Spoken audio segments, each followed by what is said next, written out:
పెట్టు. ఆ మెటీరియల్ యొక్క కెపాసిటీ, దాని వాల్యూ, దాని యొక్క ఎనర్జీ సీక్వెన్సెస్ అది పక్కకెట్టు. సూత్రం అంటే దాని యొక్క పద్ధతి, నిడివి. అవునా కదా?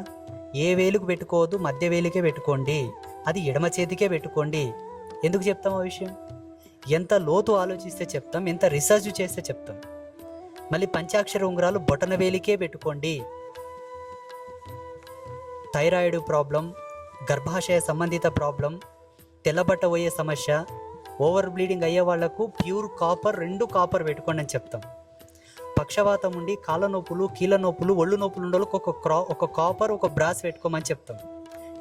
అందరు ఒకటే పెట్టుకొని పో అని చెప్తామా లేదా? ప్రతిదానికి ఒక పరమార్థం ఉంది, ఒక అర్థం ఉంది, ఒక దార్శనికత ఉన్నది. దాంట్లో శ్రమ ఉందయ్యా. ఇట్లా ఆకాశం చూసి నక్షత్రాలు లెక్క పెట్టినంత ఈజీ కాదు అది కదా.